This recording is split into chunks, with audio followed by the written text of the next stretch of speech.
since 1966. This is NBC4's News Conference with Conan Nolan, Southern California's longest-running public affairs program.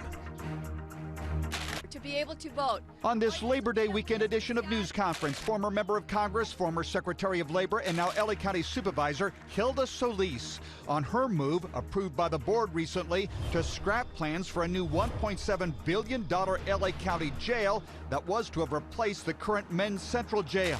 No new jails! A vote hailed by prison reform advocates, but criticized by the Sheriff and the Deputies Association, who say it will jeopardize public safety.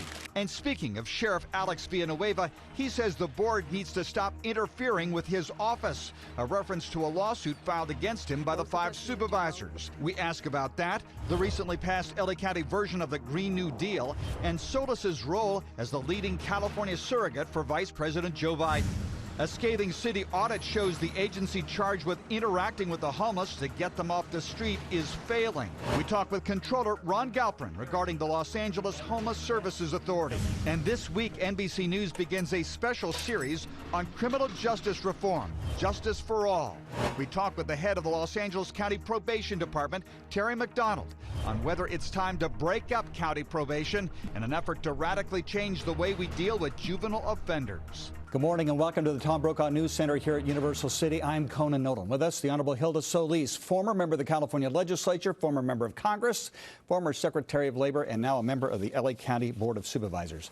Thank you very much for coming. Thank you. And on this Labor Day weekend, what was it like when you were Labor Secretary on a weekend like this? We were out working, we were out visiting people, firefighters, public safety, and going out to rallies and talking to our base, talking to working class people, and of course the unions. And it was wonderful to do that. We have a lot to talk about. I want to get to one thing that you passed this through the board a couple of weeks ago, and that is to stop the funding of a $1.7 billion new LA County jail that was going to replace Men's Central Jail. For one contract. For one contract. But this had been a plan, correct me if I'm wrong, that the previous boards have been looking at for years. They're ready to do it. Men's Central is draconian. If you talk to the deputies and the inmates, they say it's got to be demolished. We agree. We agree with that. I understand that, but you backed it up. It looks like you're at square one. Not totally, because what we are saying is that we want our health care directors, that's mental health, public health, and health services, to come together. They have already issued a report telling us that we should be looking at care first. So how do we deal with the person that has mental illness, substance abuse, and probably some other trauma that don't necessarily have to be in a custody setting, and we can transition them out? If you think about it, most inmates don't even stay more than 2 weeks in the jail. We're paying a very heavy price for non-treatment, and we should be doing better. And that's what the board is saying. So it isn't so much that we are trying to avoid what's happening. We are trying to actually do it in a manner that's more humane. And that's what the public, and that's what the state, and that's what the national mood is, I think, in the country. So the board is a reflection of what you see happening, I believe, on every public forum. Right, but you have 1,000 people in the jail currently who are there on 187 PC, murder charges. They may be mentally ill. Well, but they're also in Twin Towers, so you can't just say that they're all in Men's Central Jail, because that's very different. You have people that are in jail, 40%, that just can't afford to pay a bail bondsman to get out, so they haven't even been convicted. That's a good 40% right there. So if we fix that, because there's current legislation looking at that, we may have a smaller size footprint in terms of what we need to build. I would rather save money than build something that, to be honest, doesn't have to be built out and so costly to the taxpayers. The Deputy Sheriff's Association said this with regard to the MHTC, which was the facility we're going to build but are not anymore.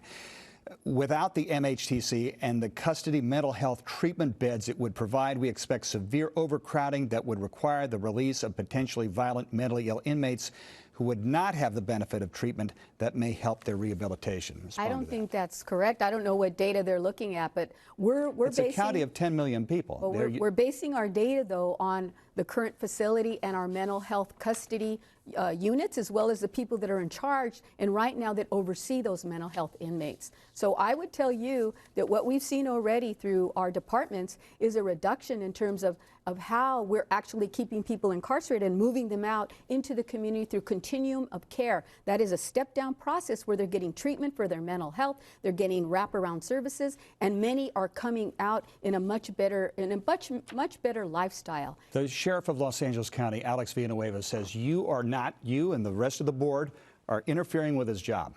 This relates to the lawsuit by the board over his reinstatement of a deputy who was removed by the previous sheriff.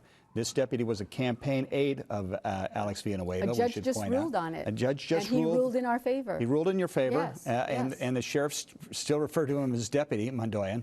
So I'm glad that the judge took the time to look at this case. It's very important, and it was something that was very troubling to the board members. Overall, I think all of us would say, why would you want to, after a process that has been established through protocols for many, many years, having someone disciplined, terminated because they found fault, and then all of a sudden this sheriff comes in and brings this person back in who is a domestic violent individual. I mean, he actually Carl Mondoyan, the deputy. Yes. But he says, the sheriff says, is it appropriate for 5 supervisors to use taxpayer dollars to hire 3 high-powered law firms, each lawyer making on average of $1,000 an hour?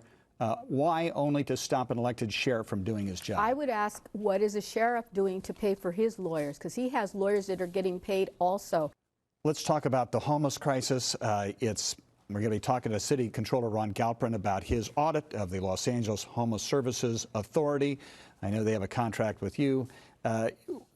What is the status of trying to get some of the 60,000 people on the street in LA County off the street permanently? I have no doubt in my mind that this is something that we have seen compounded over the last 20 years. And just having one infrastructure in place like Skid Row is not, how could I say, appropriate to deal with this. I represent about 27 different cities outside of the city of LA, and they are grappling with how to deal with it. And many do not have the infrastructure. Many do not want to have permitting for housing for homeless individuals. So we are right now trying to work as best we can to put funding in through our Measure H money to build up services and support so that we have more buy-in from our cities, because this isn't just people that are coming in from Nevada or all coming from Skid Row. They come from El Monte, from San Gabriel Valley, from Pomona. And I'm here to say that we need the help of all of our cities. This is something that isn't just... Is it a matter of money? It's more than that. It's political will, and it's also humanity, looking at an individual, because not everybody that just became homeless is on drugs or is mentally ill. Many of them can't afford their rents, and they're living in cars, they're living in RVs. I see children with mothers living in cars. You're the #1 surrogate for Vice President Joe Biden in this race for president. I didn't say I was. Well, no, I don't see myself as that #1 surrogate. Okay, right. Well, I'll give you that title. People. You were in Nevada recently. Just need to talk about this campaign before you leave. You believe, obviously, that he should be the nominee of the party. I know him the best. I worked with him in the cabinet. I worked with him when I was a member of Congress on many, many issues regarding civil rights, human rights, domestic violence, and more importantly, traveled with him around the country when we were faced with one of the first recessions. It was so heavy hitting, especially here in California. But we went everywhere, and we also were able to deal with individuals representing other countries. He's very good on foreign policy. His diplomatic credentials are there. He's somebody that could hit the road running and get to work right away. 76 years old. He's not too old for the job, because that's there are other people that are doing their jobs. What about Warren Buffett? What about people like that are doing great work? It's about your ability, your tenacity, your initiative, and I've seen him perform. And I know that he cares very, very greatly. And the trick here is, and there really isn't a trick, the fact of the matter, as he would say, is it's really about replacing the current occupant in the White House. The Honorable Hilda Solis, member of the LA County Board of Supervisors, thank you very much for joining us. Thank you. I appreciate it. Happy Labor Day. Happy Labor Day. Up next, the City Controller for Los Angeles, Ron Galprin, when we return.